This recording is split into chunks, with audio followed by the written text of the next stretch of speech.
I was wondering when people are moving into new spaces like sustainability or like climate change that are, people have been investing in it for years, but I'm wondering, is this now a good time for people to be jumping into the space? Like, are you guys seeing from a financial perspective good returns on these new companies that are starting to come up, either carbon capture or sustainable foods? And we see some of these plant-based companies like Oatly hit the roof and then blown out of proportion, and then the stock drops. And I'm not surprised. I think it's because there's I have lots of alternative milks in my fridge, and I think that's why it's become more of a commodity than this rich premium brand that Oatly was trying to be. And so I'm wondering what you're seeing just in the VC space. Like, are these companies starting to take hold and actually make some real money?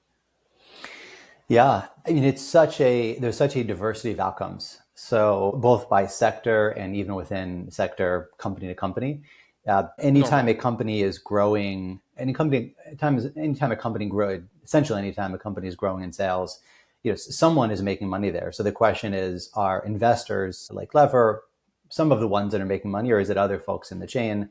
Right. And that's a function of so many things: timing of when one comes in, how a company spends its money, and how much investment or debt the company takes on, how it exits and when it exits. There's just so many permutations. So, I mean, just to give an example, like you mentioned Oatly as an example from the plant-based category that hit this sort of skyrocketing valuation, got to kind of crazy valuations that were crazy high relative to its sales. And then that valuation dropped off quite significantly afterwards as its valuation came back to probably more like what it should have been in the first place. And as you noted, faced increased competition.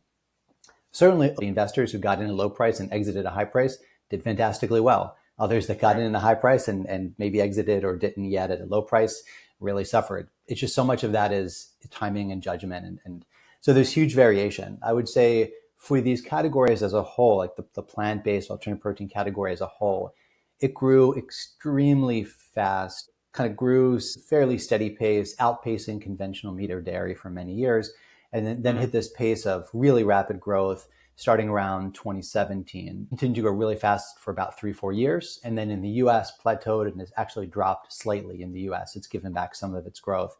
In Huh. Europe, it is still growing, but not as fast as it had, and same story in other parts of the world.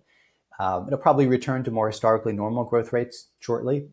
Like many categories, like we've seen, and you could look at other sustainability categories like solar or EVs, or you could look at other consumer categories. Yeah, it's going to have those faster growth periods, flat periods, down periods, slow growth periods. So we've kind of seen all of them, and I think we'll continue to see that in the years ahead. But there's still real opportunity there for companies that come up with something that's really interesting, that tastes great, that resonates with consumers, that lowers price, Mhm. those sort of things. There's always going to be opportunity in food and ag tech for those that are smart about it and get lucky as well. Right. Right. So thanks for listening to No More, No Less. I appreciate the time you spent with me today. So please subscribe and rate the show if you enjoyed it. It'll help me create more amazing content and get that next little bit of validation that I so deeply crave. If you didn't enjoy it, well, that sucks. But to make sure, I think you should listen to my next 10 episodes and then decide. I mean, come on. Rome was not built in a day. I'm just getting warmed up here, guys. So thanks again. See you next time.